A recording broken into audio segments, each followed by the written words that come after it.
The Hitchhiker. The night was pitch black, the kind of darkness that seems to swallow everything whole, leaving nothing but the faint outline of trees and the lonely stretch of asphalt in front of you. Rain lashed against the windshield, and the wipers were struggling to keep up. Danny tightened his grip on the steering wheel, his knuckles white with tension. He hated driving long distances at night. But this was different. His sister had called, frantic, from her small town hours away. Their father had been taken to the hospital after collapsing at home, and no one knew if he was going to make it. Danny didn't hesitate. He threw a few things into a duffel bag and jumped into his old, beat-up sedan. Now, somewhere along Route 27, his eyes strained to make out the road ahead, the rain obscuring everything except the narrow beams of his headlights. The radio buzzed with static. He had lost the signal over an hour ago, and now all that filled the car was the relentless drumming of rain and the low hum of the engine. Suddenly, something shifted in the darkness ahead. A figure, standing on the side of the road, illuminated briefly by the headlights. Danny's heart leapt into his throat as he slammed on the brakes, the car skidding slightly as it came to a stop. The figure remained still, almost motionless. It was a man. Tall, gaunt, and soaking wet, standing with his thumb out in the classic hitchhiker's pose. His clothes were dark and heavy with rain, making him look like a shadow against the backdrop of the storm. Danny's instincts screamed at him to keep driving, but guilt gnawed at him. It was a terrible night to be stranded out here, and the nearest town was miles away. He rolled down the passenger window slightly, just enough to speak without letting the rain pour in. "Need a ride?" Danny called out, his voice sounding strange in the isolated silence of the road. The man nodded slowly, stepping closer to the car. His face was pale, almost sickly, and his eyes were hidden in shadow under the brim of a soaked hat. Danny hesitated for just a second longer, but then unlocked the passenger door. "Get in," he said, trying to suppress the unease curling in his gut. The man climbed in without a word, his movements slow and deliberate. He settled into the seat and pulled the door shut with a heavy thud. The smell of damp clothes and something else, something faintly metallic, filled the car, and Danny wrinkled his nose but said nothing. "Thanks," the man muttered, his voice low and raspy. "This rain's been brutal." Danny nodded, pulling back onto the road, the tension in the car thickening as they drove in silence. The hitchhiker didn't seem inclined to talk, and Danny wasn't sure he wanted to hear anything this stranger had to say. The rain continued to pound against the car, and the wipers scraped back and forth, creating a hypnotic rhythm that seemed to lull Danny into a strange, uneasy calm. He glanced at the man out of the corner of his eye, trying to get a better look. The hitchhiker was staring straight ahead, his face expressionless, water dripping from the brim of his hat onto his lap. "So, where are you headed?" Danny asked, trying to make small talk to break the suffocating silence. "Nowhere special," the man replied without looking at him. His voice was flat, emotionless. Danny's fingers tightened on the wheel. "You're not from around here?" "No," the man said, his voice barely more than a whisper. "Just passing through." Danny shivered despite the heat blasting from the vents. Something about the way the man spoke, the way he moved, felt off.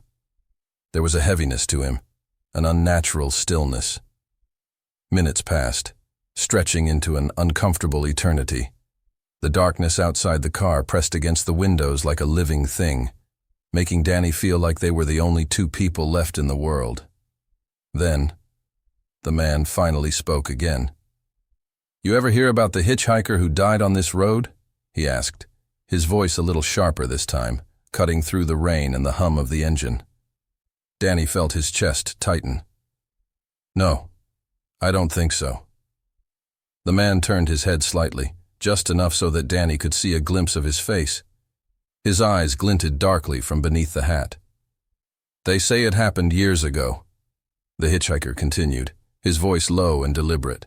"A guy just like you picked up a hitchhiker in a storm, just like tonight. He drove him for miles, didn't say much.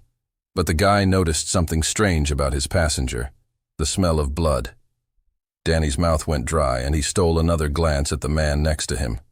The hitchhiker hadn't moved, but the air in the car felt charged with something Danny couldn't quite name.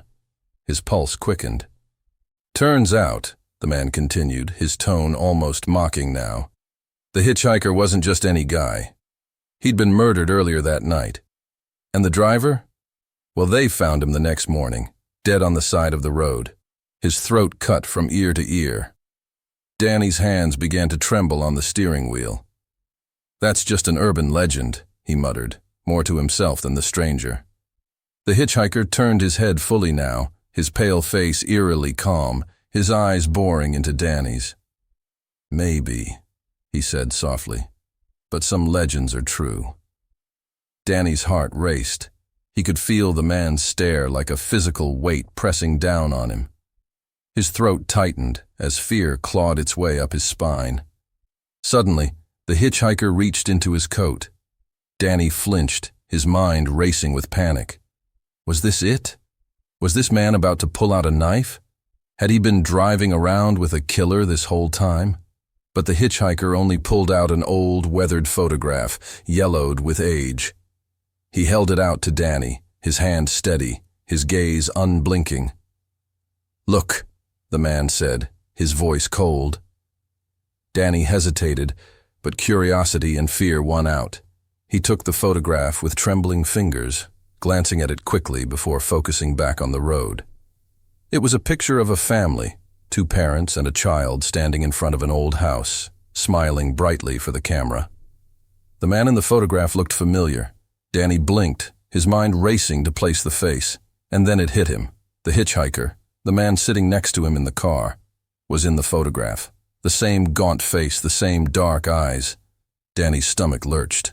"That's me," the man said, his voice a whisper now, barely audible over the rain.